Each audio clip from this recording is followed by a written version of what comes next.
Coming up next, On the Spot, we're pleased to welcome not one, not two, but 3 members of the team behind F.E.A.R into our studio. They'll be playing their game and taking your questions all show long. Meanwhile, Bob Colayco is diving into SOCOM 3, Brad Shoemaker is hunting giants in Shadow of the Colossus, and Ryan Davis is hitting the slopes with SSX on tour. Look out for the creepy kid. We're live and on the spot.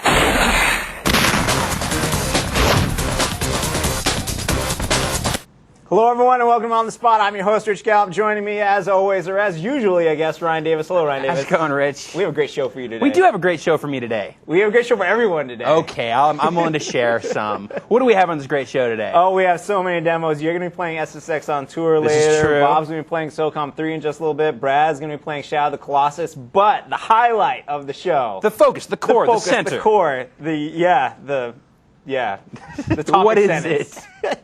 We have 3 members of the team who worked on F.E.A.R. F.E.A.R. here today. Ryan McDonald standing by the first one. Rob Loftus. Hey, Ryan and Rob, what's going on, fellas? What's up, man? How you doing? I'm doing all right. How about yourself? How you doing? Doing well. So yeah, Rob Loftus, for those of you that don't know, he is the senior producer who's working on F.E.A.R.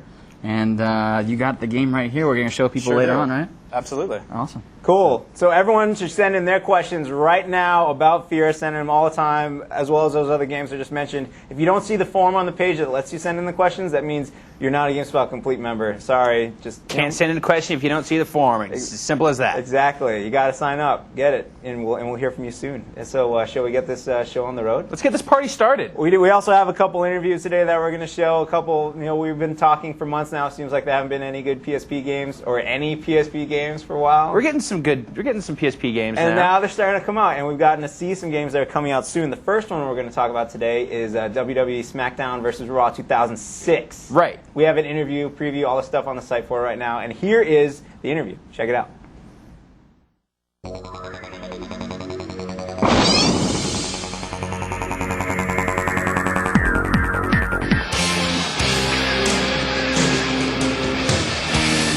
Available to play.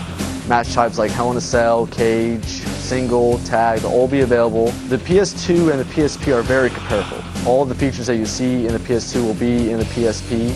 Modes like Season Mode, Create a Superstar, Create an Entrance. We're offering the ability to sync up your PlayStation 2 and the PlayStation Portable.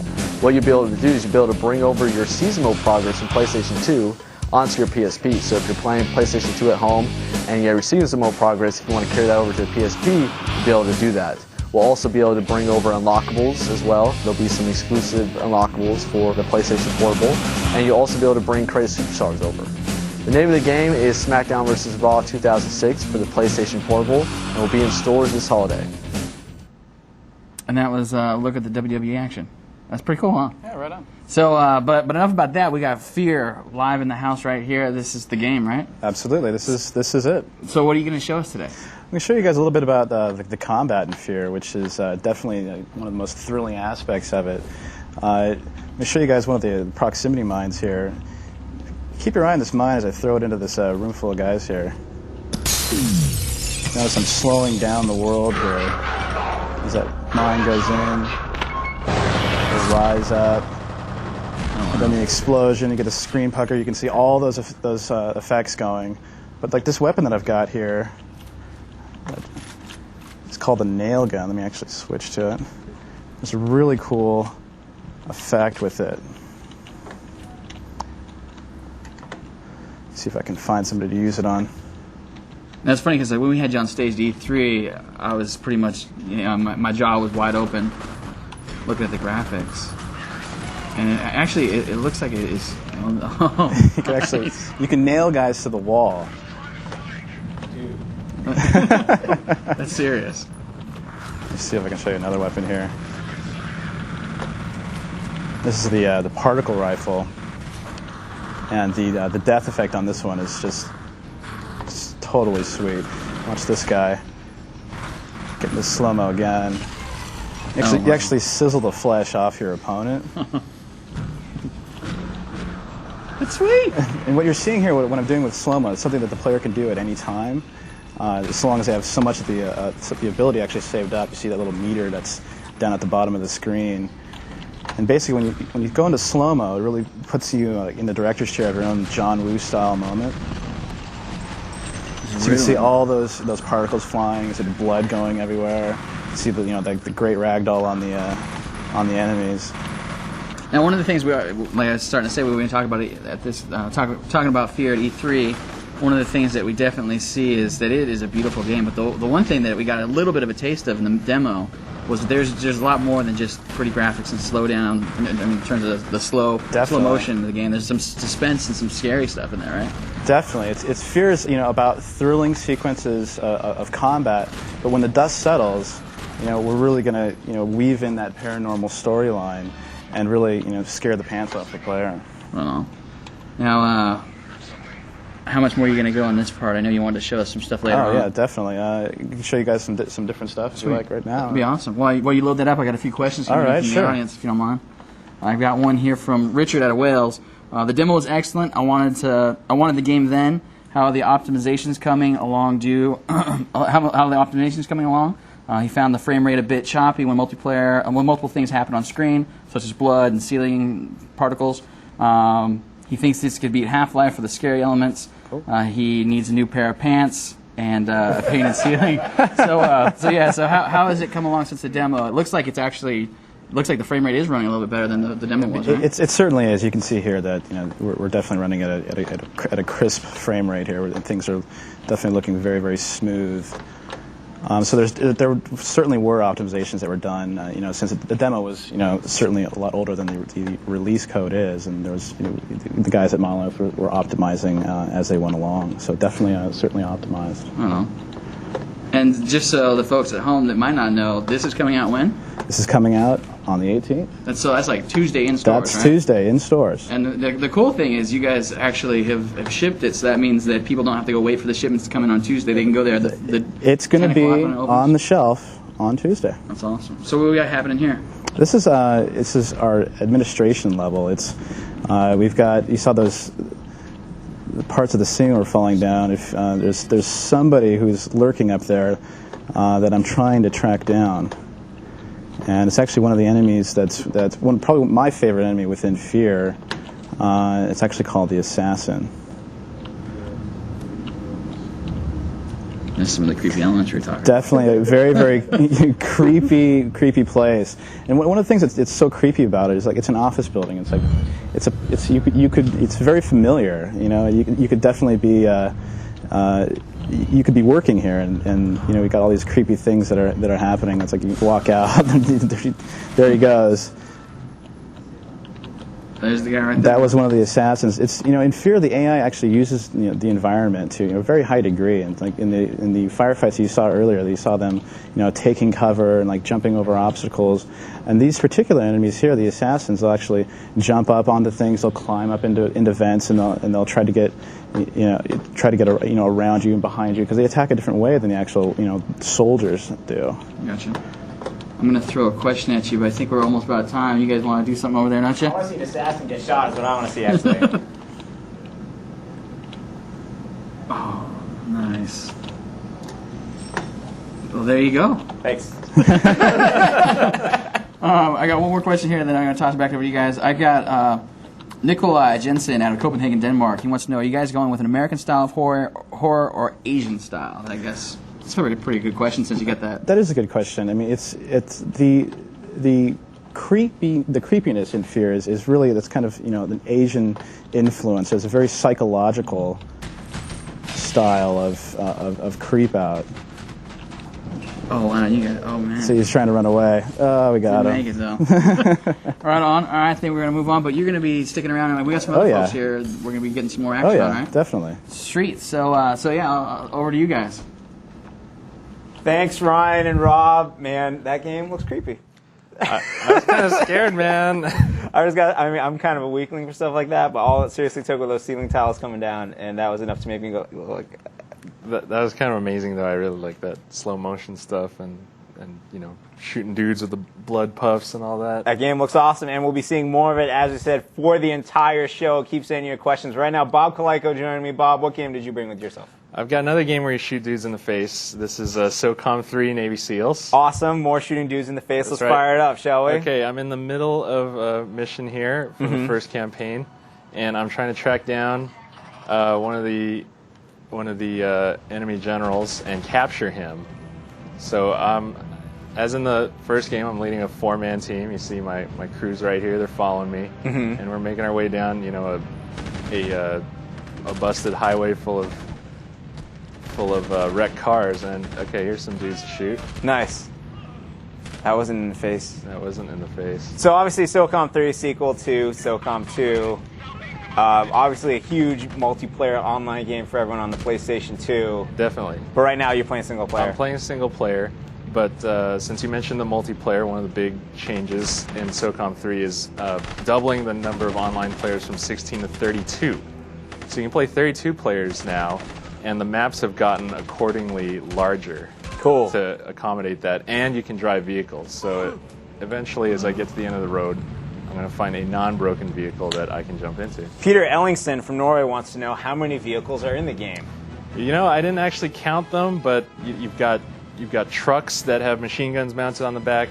There are Humvees. Here's one here with a tow launcher, a missile launcher mounted on the back. I'm going to hop into this, and there are tanks, Bradley fighting vehicles, all kinds of different things. And there's a real cool attack boat as well that's got miniguns mounted in the front and a grenade launcher in the back. There's just a lot of different things you can drive, and you know, it gets you from place to place real well on these really large and nice looking maps. So are you driving right now, or are you contrling the turret? I'm driving, but I can just hop right in the turret real quick. See now, I'm controlling the turret.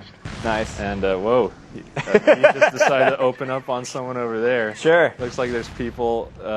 Since missile launcher is not that great for shooting people, I'm gonna hop out. Okay. And shoot these guys, and they got a little roadblock set up for me, but I got a little something for them here. So here's another great question. I'm going to also from Norway. Brian Larson wants to know. He's in Bergen, Norway. He wants to know. So, what are the main differences? Obviously, between SOCOM 2 and SOCOM 3. Obviously, the vehicles is a big one. The vehicles is a big Are a one. big one. Just being able to jump in. I can actually shoot guys out of the vehicles. You'll see some of these terrorists will be driving around pickup trucks with machine guns mounted in the back. If you got a steady hand, you can snipe right into the driver's window, take out the driver, then take over their truck. And that's really cool.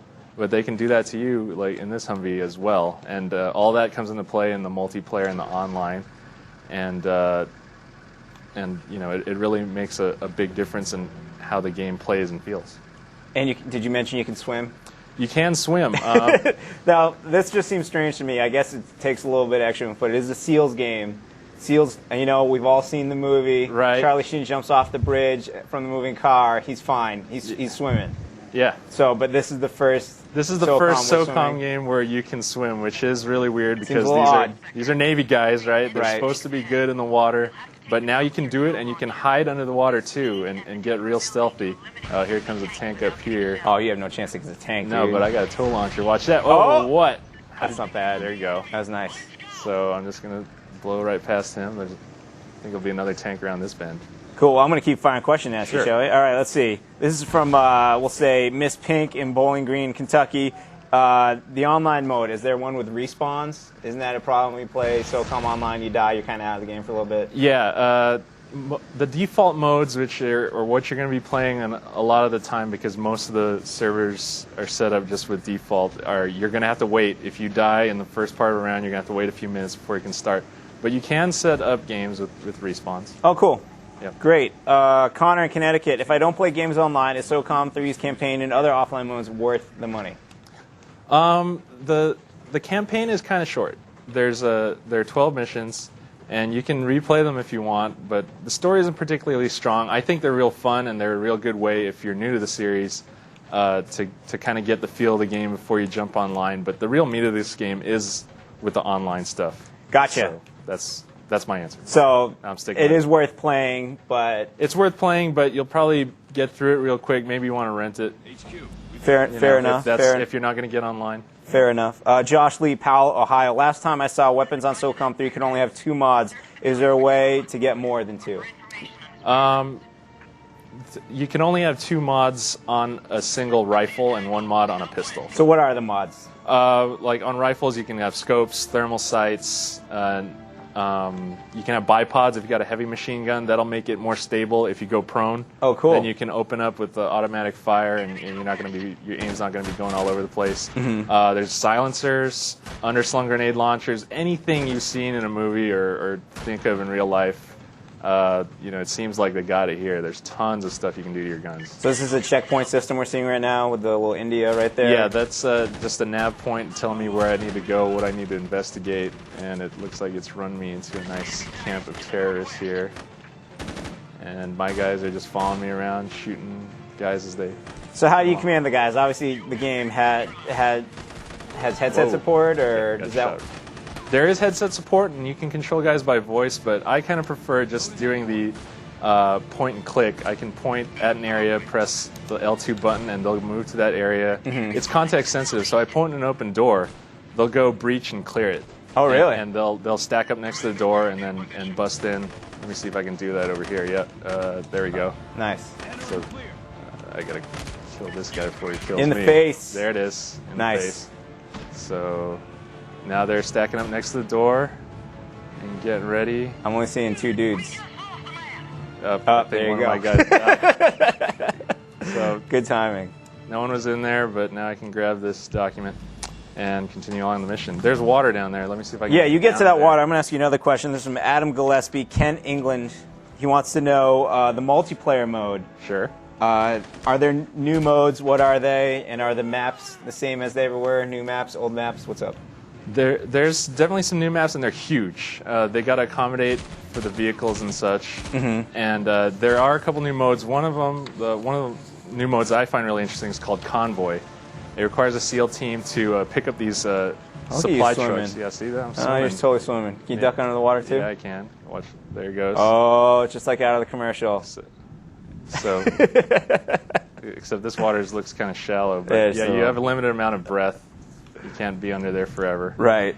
And I'm just going to swim to the other side. But yeah, the convoy mode, SEAL team, you've got trucks, you got to load them up with stuff and get them over to the extraction zone while the terrorists try to kill you and blow up the trucks. And I mean, that's a real fun mode. I like that one, except not a lot of people seem to like to play it. Really? Yeah. Interesting. They kind of like the old style demolition maps, suppression maps. You know, I always find I have more fun on the online games when I meet up with friends first instead of just trying to join the random games that people have going, to be honest with you. Yeah, and just call some friends. We'll play some combo. And they're friends lists. We're here for you. Okay. You can help me out with that? All right, we'll do 2 more questions, then we'll go back and see more F.E.A.R. Sure. Lonnie Friedman from Brampton, Ontario. Is the AI better than the last game? The AI, I'd say, it's not really anything to write home about. I mean, you see what they're doing here. They're good at finding cover, but when you're shooting guys, and he's pretty good at shooting me, I guess. Like the AI at following you isn't always great for your teammates, and the enemy AI, he got me. Oh, that sounds like a good stopping point right there. Yeah, that's a good stopping point. The enemy AI isn't too bad, I'm guessing, since he just took you out. Well, I'm kind of talking and playing a I'm going to use that excuse, but it's okay. They're not always real aware about their surroundings and about if you're trying to sneak up on them or whatever. Cool. So. All right, I'm going to throw you a curveball this last question. Don from Palo Alto. Have there been any details released regarding how SOCOM Fireteam Bravo, that's the PSP game, will interact with SOCOM 3? I believe, now, this is just from what I've read, but there's going to be some missions that take place with the PSP version that kind of overlap in the same areas that you're doing here in the PS2 version.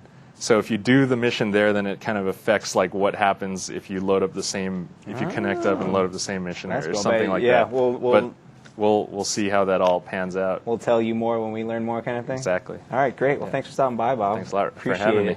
Before we go back and see more of F.E.A.R, we do have a trailer for you right now. It's for Dragon Ball Z Budokai Tenkaichi, I believe. Is that how you say it? It is now. Check it out. That's how we do it.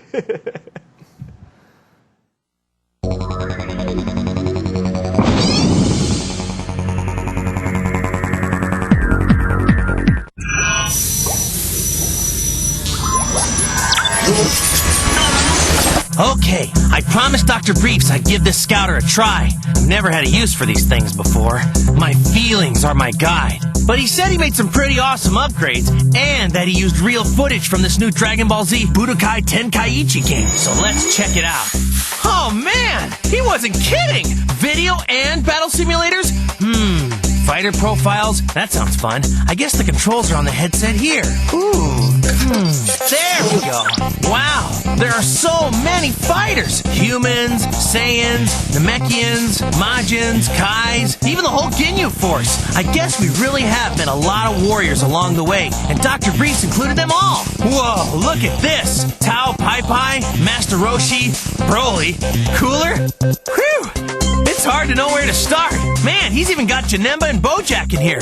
Those guys were serious trouble. The list just keeps going.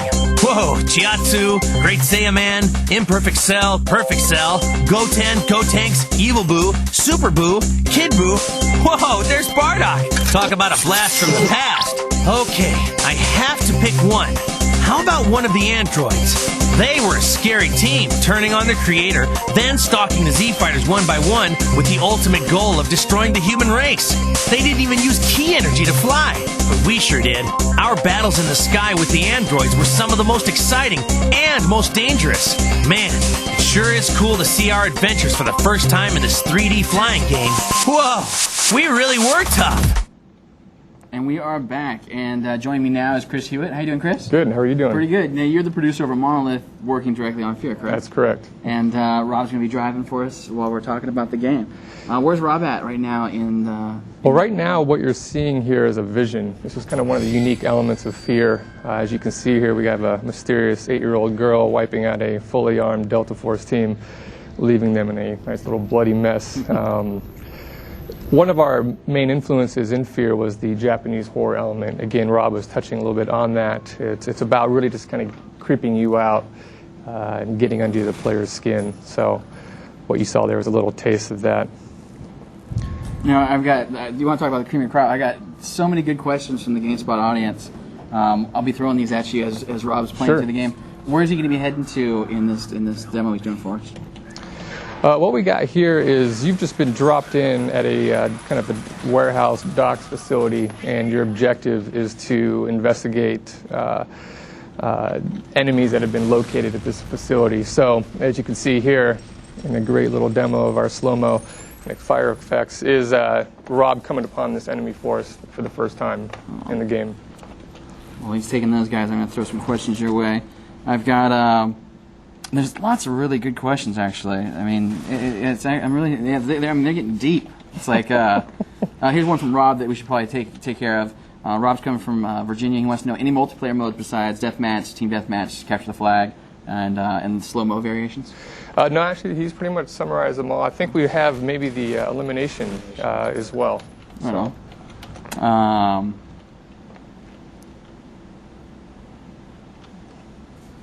What you got here, as I can kind of touch on a little bit, is if we can do a little melee maneuver. This is another unique element in F.E.A.R. Is our ability to actually do a slide kick in first person.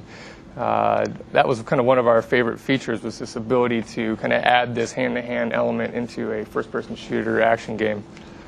That's actually one of the questions I was looking at right here. Jeffrey in Brussels wants to know, what is, in your opinion, the biggest difference in comparing this first-person shooter to others? Well, I think the premise is unique. We have a paramilitary action thriller mixed with this ghost story. I think the premise is really kind of where we tried to stand out. Other than that, you know, it's all about just trying to hit on all the different elements, the action, the combat, the AI, the special effects, the graphics. If we can just kind of nail all those, bring them up to a high bar, we can really come out with a nice solid product. This is a good question. Overheat out of the UK wants to know, so F.E.A.R is the most anticipated game out of everything on the market. How can you possibly match the hype that's built up? Are you worried the game might get slated because people are expecting too much? You know, there is maybe a concern. People might set their expectations really high. I think one of the best gauges for us is the fact that we worked on it for about 3 years, and I can honestly say that I still enjoy playing it. I think another test is we have a QA department at VUG, and these guys play the game, 8 hours a day for 2 years, and these guys have complimented us, the development team, about how much they still enjoy playing the game. So I think it might do pretty well.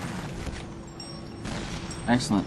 I've got John Ansel out of New Westminster, British Columbia, he wants to know how many maps will there be for multiplayer and F.E.A.R, and how many different game modes will there be? We shipped 11 maps for the multiplayer, and what was the next question? How many different game modes? Game modes in multiplayer? I think so. Well, we had deathmatch, elimination, capture the flag, and team modes variations, as well as the slow-mo variations. Now, you had mentioned shipped with 11 maps. Yes. Does that indicate that you guys are going to release some more later? Absolutely. There will be more maps that we plan on releasing post-ship, and hopefully we're going to be releasing we will be releasing the tools, in which case we really want people out there to make their own maps and put them in F.E.A.R. Excellent. So. Now, I think you guys are going to be hanging out for a little bit more. Right now, I'm going to throw it back to these guys over here on the sitting set. How you guys doing over there? I'm doing well, Ryan. I'm sitting over here with Brad Shoemaker, GameSpot editor. How you doing, Brad? Good. You've got you came to us. Actually, first, before we get to this, I want to say about the F.E.A.R demo. I love the way that all of the guys look like just buckets of blood. Like you shoot them and they just kind of pop. That's great. The blood. That guy lost his head. And that one guy lost his head and it was spinning around and there was like blood coming out. That was great. Yeah. That's what I look for in video gaming. And also when he did the little like kick slide thing, first thing I immediately thought, first soccer mod for F.E.A.R. When am I going to get my violent soccer game mod? So you got to do your so slide someone's got to first person slide tackle. Take that and run with it. Yep. So you're here with Shadow of the Colossus. I am. We've got this. This is coming out like next week, right? Yeah, Tuesday. And you're still working on the review, but you took some time out to give us a little show. Yep, here it is. Let's pull it up. Now, Okay. tell us the quick premise of this. 30 seconds go. Okay, real quick story. You're a guy, you've got a girl, she's asleep, she's dead, she's injured, they don't really specify, but she's not waking up. Not well. No, she's not doing well. And the only way you can bring her back, apparently, is to take her to this mystic land, go to this temple, and then go out and kill these crazy, huge, mythical beasts. Colossi. Colossi, if you will. Okay. And somehow that confers on you the power to bring her back to life. Fantastic. And then it's you, your horse, and this mystical land. It's just a very singular focus in this game. You go out and you find these beasts and you kill them, and that's it.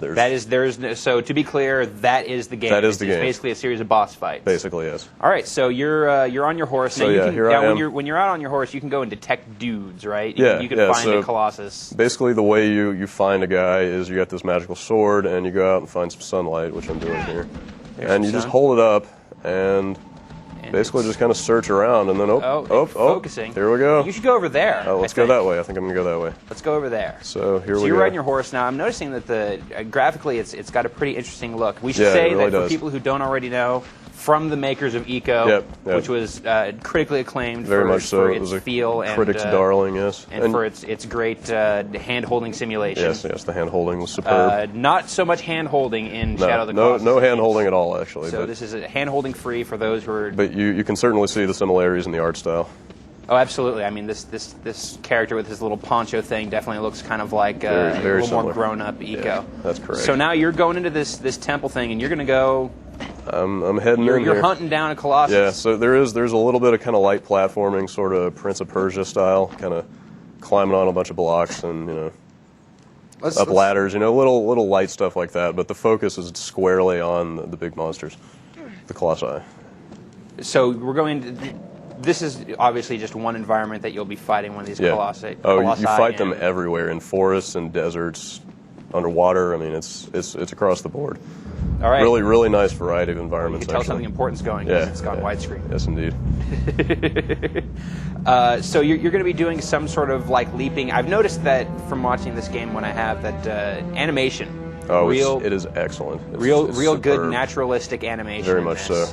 That's a pretty long drop. You're just not going to fall, are you? No, I've got my kind of gymnastic skills here. Look at you. You're like your Jet Li or something here. So yeah, like I said, there's a lot of kind of light platforming kind of stuff like this. But one of the things I noticed is he is sort of like the anti-Prince of Persia because whenever the Prince would do stuff, he was always really confident. It always seemed like you knew he was going to pull off everything. Yeah, this guy's very... Here it seems like he is barely hanging on. It seems like everything could go real bad. He's very clumsy and awkward, when you jump. Oh, actually, we've got... I saw a life bar, so I think it's on. Yeah, we've got an entrance here. But yeah, when you jump, he stumbles a little bit. He's just clumsy about what he does, which is just a nice little touch. Can I throw some questions at you? Yeah, let's Lonnie have it. Friedman from Brampton, Ontario wants to know how many Colossi are there. Can we say?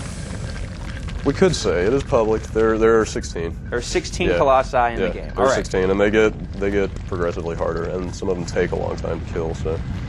Jake Casper from Wimberley, Texas wants to know, how well does fighting nothing but boss monsters work out? Does it become dull, or is there a twist with each boss? Or absolutely not. They're all completely different. Some of them take a long time to figure out. It actually feels sort of puzzle-oriented because each one has got a totally different kind of conceit to it. So you got to figure out what the angle is. So, oh, God, I didn't even see what all of that was. We sort of missed this guy's entrance here. He's about to flatten me. Oh, my. He is you can see he's big. He's taking down some walls the title here. Colossus. Yeah, I think I'm about to get stepped on, actually. We'll try not to do that. All right. It's not entirely. Oh, I got flattened. You got actually flattened. I got completely flattened. That is embarrassing. I was just shamed on the air. So okay, well we're gonna load. Shoemaker school of playing games. Yeah. Well, we're gonna load it back up and jump right back in. All right, here. you jump right back in. So, here's the guy. All right, good. Didn't lose any time on that. No. You keep playing. I'll search these questions here. Let's do it. Does the game focus on the story at all, or is it just one fight after the other? For most of the game, the story that I just gave you is really about all you get. So it does not. There's not intense amounts of dialogue. No, absolutely not. Absolutely not. There's actually very little kind of exposition between the monsters.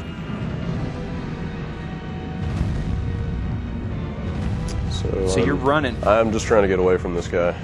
It does seem like they have the ability to flatten you right quick. Yeah, they really do. So you find yourself some higher ground. Yeah, I'm trying to kind of. Oh, he's not happy at all. He is coming right at you. If I can ever get away from this guy, I'll show you the tools that you've got to work with. Oh, that was Brad. That was not come good. on. All right. I've got Step up your game here. Kind of a safe haven here. Okay, so you've got your sword, like I said. You've got your sword. Yeah. And you've got a bow and arrow. And that's pretty much what you got to work with. That and your wits are what you can use. Basically, yeah. Literally, your wits are your best weapon against these things.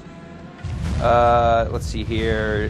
Nico Salvatore in Williamsport, PA wants to know: are there any RPG elements in Shadow of the Colossus character building? No. So this is pretty much just pure action. Pretty much, yeah. I mean, it's action, adventure, and puzzle, but it's you're not. You're climbing up, and you're swinging off of this thing's furry neckbeard thing here. Yeah. That thing has to smell awful. I'm sure it's got kind of a musky odor coming out of there. There's a film all over everything. There it's is. Terrible. Yes. That's. Camera. I'm going to come out and say it. Yeah. Brad. Camera seems I'm not saying anything. I'm going to say a little, troublesome. Well, these beasts are not exactly uniform. All right, we're also not going to let you show people how to beat this Colossus. That's one thing I will say about this. You know, when you get to one, it's imposing. You don't know what to do, but once you figure out the trick, it's not a really complicated matter of just making it happen. So wrapping this up, very puzzle-oriented, action-adventure, great sense of style. Yeah, absolutely. And comes out next week. Next week. And we'll have a review for it next week. Yep. I believe Monday. Look for it on Monday. Look for it on Monday. Yep. You come to sign on Monday, and you'll get to have the full scoop on this. Get the final word on these giant beasts. Fantastic. Yep. All right, Brad, I want to thank you for coming by, showing this off to us. Thanks for having me. Next up, we have a interview with one of the producers of X-Men Legends 2, Rise of Apocalypse for the PSP. Tiny Mutants. Here's a little clip of it. Check it out.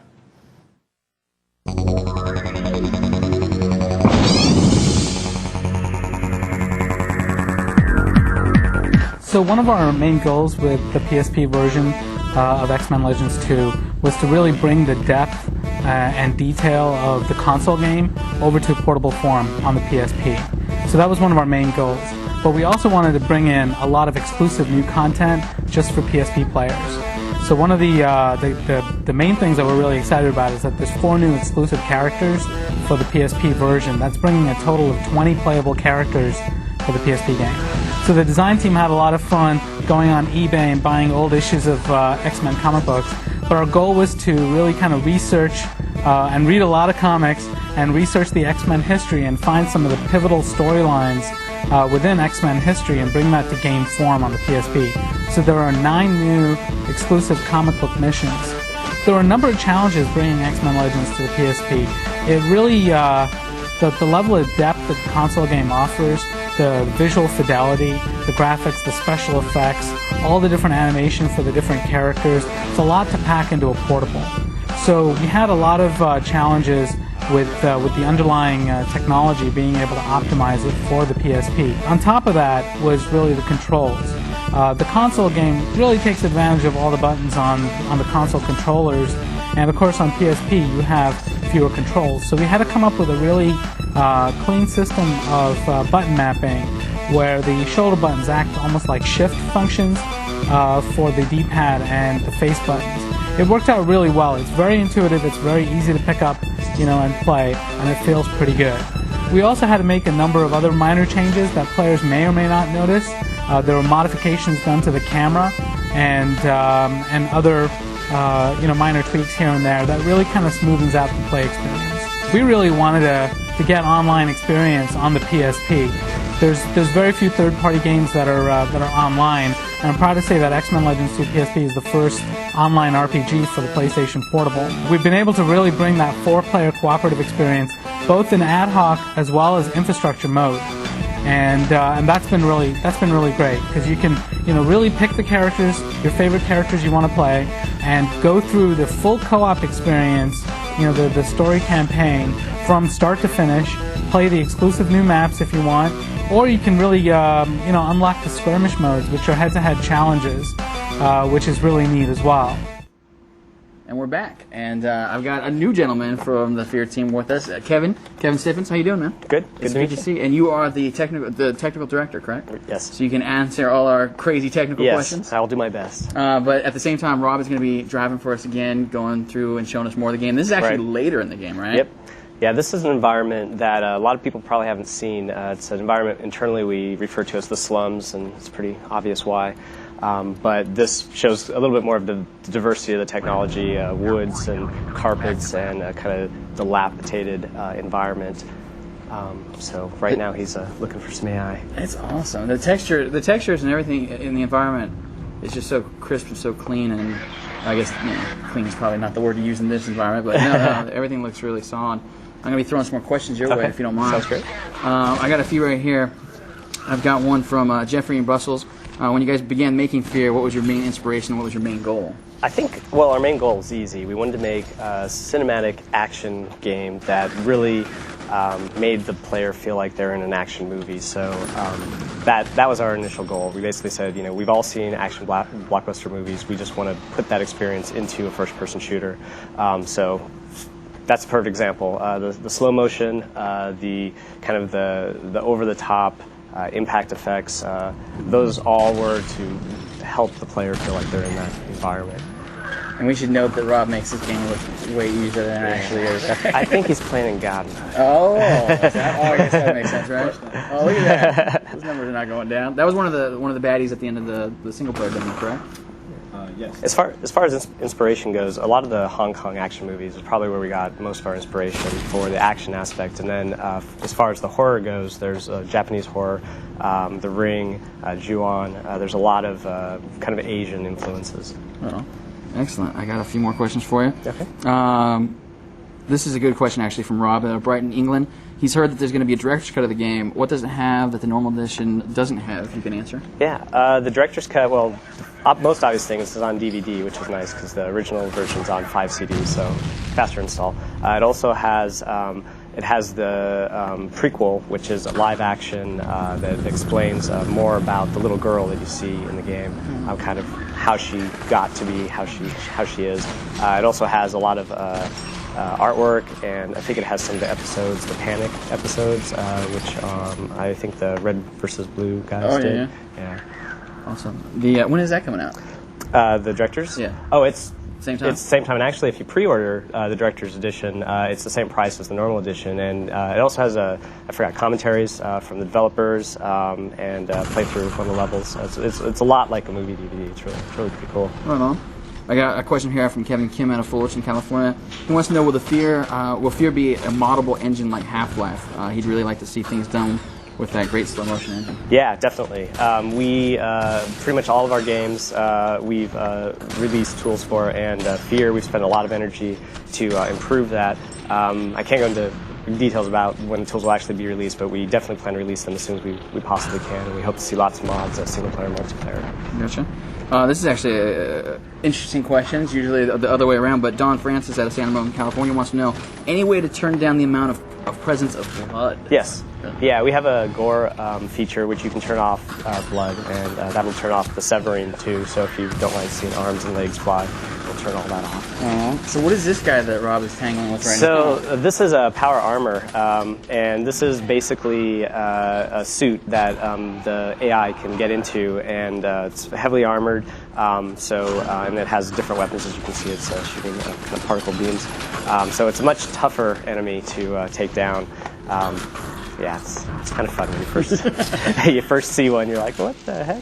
Is there any way that, like, oh man, he totally smoked it? Is there any way people, the multiplayer folks, can get a hold of those things and run around with those? They can mod the game. Yeah? Sure, yeah. We'd love to see that. Sweet. I got one more question here. There was a bunch of questions people were asking, typical stuff. How many weapons? What type? Rob did show us some of them earlier. You want to talk a little bit about that? Maybe the AI? Sure. The AI is actually where a huge focus for the engineering effort was for F.E.A.R. We knew that we wanted to make a combat situation that would allow the player to really feel like the intelligent AI. I mean, a lot of games say that they want intelligent AI, but we felt like we had to spend more energy than most shooters do to make sure that the AIs will flank you. They use their environment intelligently. They work. They have group tactics, and you see this as you play through the game. You can see this in the demo. If you listen to the AI, what they're saying, they're actually telling you what they're thinking. As far as they know you're flanking them. You know that if you kill off one of the AIs and there's only one left, he calls for backup.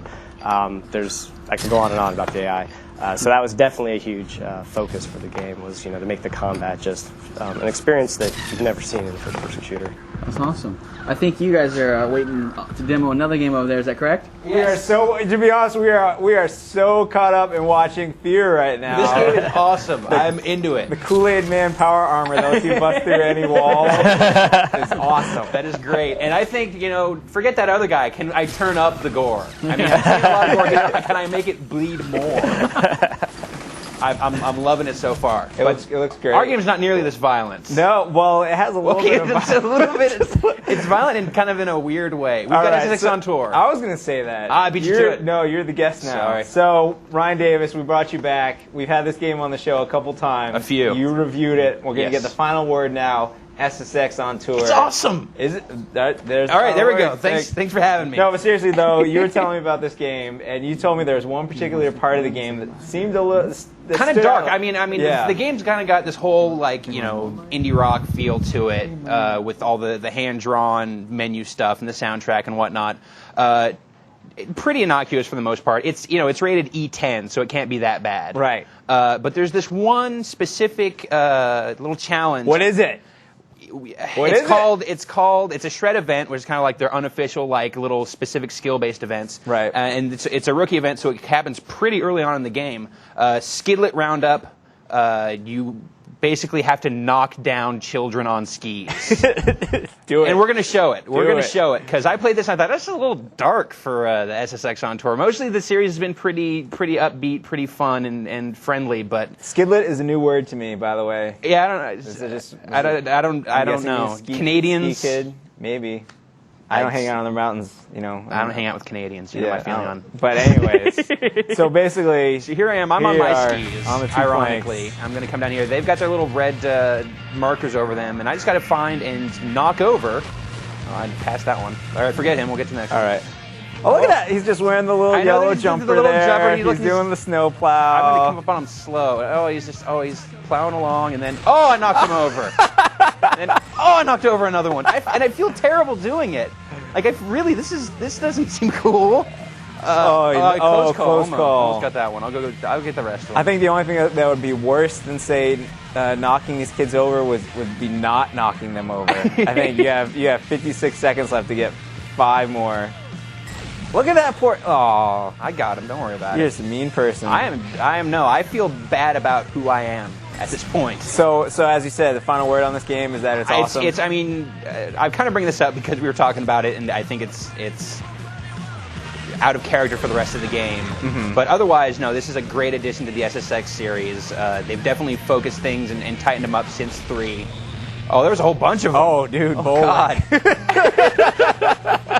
I think it's got a really great visual style to it. I think that it's very unique, the things that they have done with the way the game looks. And the soundtrack is really awesome as well. It seems like they're really kind of starting to make sense out of the EA Tracks program, and I'm glad of that because there have been so many bad EA Tracks games. This game, SSX3, did have a very nice soundtrack. It was very good. This one even better, very serious heavy metal bent to it. So if you want a little Dio, if you want a little Iron Maiden, perhaps some Scorpions, perhaps some Def Leppard, sure, Sex on Tour's got your back. Cool. Is there any other part of the game you want to show while you're here? That was. I mean, the rest. Nah. No? Okay. Well, let's wrap this show up. If you want to see more on Ryan Davis's review, check out the GameSpace. It's on there, plenty of gameplay For videos. review, I give you the whole rundown. We've got gameplay videos of all 3 versions. So actually, let's just summarize. Do you remember the score? No, I never. It's 8.7 for the Xbox and PS2 version, 8.5 for the GameCube. GameCube, a little bit frame rate issues. And which one do you pick if you had to PS2 pick? totally. Get the PS2 version if you've got the option. 4 shoulder buttons, make it a lot easier. All right, cool. Let's wrap up the show, shall we? Let's wrap it. All right, before we start giving away prizes and talking about people, I promised the hardware guys that I'll hold this up and plug their preview. Don't touch it. No, they're zooming the camera on me right now. I'm going to steal it. No, don't. I'm going to grab this. It's going on eBay right after the show. Do you know what this is? I know what that is. This is a memory unit for the Xbox 360. That is an Xbox 360 memory card right there. This is hands-on with the Xbox 360 right now. What are your initial impressions, Rich? My initial impressions, it's very white. and it has the weird don't throw away logo right there. What is that? It says don't recycle bin. Don't put this into the refuse bin. But hardware will have a hands-on preview of this, and or actually not hands-on, they'll have an actual preview, and they warned that it might not be much longer. Look at that, it's perfectly framed. Than just what right I'm there. showing Just here. little your hand. Very nice. It should have been a hand model, man. Yeah. Xbox 360. You can't really see it on there, but yeah, it does say Xbox 360. It totally does. It says it right there. And Microsoft right above it. And Microsoft right above it. Anyway, I'm a good hand model. All right, let's move on. All right, last week we gave away 4 demo discs for EA games. We did. Who wins them? Who won Ben Feldman of New York, Tajeev Kohli of Washington, Victor Rowe of New Jersey, and Mike Nam, or Nam, from Maryland. No Mr. Savage? No. You guys will Savage. Week before, when I wasn't here, you guys gave away some decks, some Tony Hawk's American Wasteland decks. Yeah, that's right. And we didn't know. So who got those? We got 5 Call of Duty backpacks. Backpacks, T-shirts, and Tony Hawk American Wasteland decks. Right. And some of the bags are getting like demos for Marvel Nemesis Rising. Throwing those in there too. Just mixing it up. Anyways, the bags go to Dan Turatuda of New Jersey, Matt Tischer of Florida, Andrew Harris of New Jersey, Joe Whittingham of England, and John Tetlak of Illinois. So congratulations to all of you for winning stuff. And the skateboards. And skateboards. Well, skateboards are totally stuff. Timothy Clark of California, Robert Gaither of Florida, and Collins Onura of Minnesota. You say that last name. I couldn't do it. But that's that. The last one's John Tetlak. Or whatever. No. But what we got? We've got. We haven't mentioned this yet, but we showed the interview for X-Men Legends 2 on the PSP. And we have 12 copies of X-Men Legends 2 right here. We got 3 Xbox, fan them out like 3 it's money. 3 PC, 3 GameCube, and 3 PlayStation 2. Look at all those. That is a collection. I can hide behind these. You can't even see me. If you're a GameSpot Complete member, using the form you see below this movie player right now, I want you to fill out your name. I want you to fill out your full mailing address. And once you've done that, I want you to answer the following trivia question. Go. Along with which preference you have.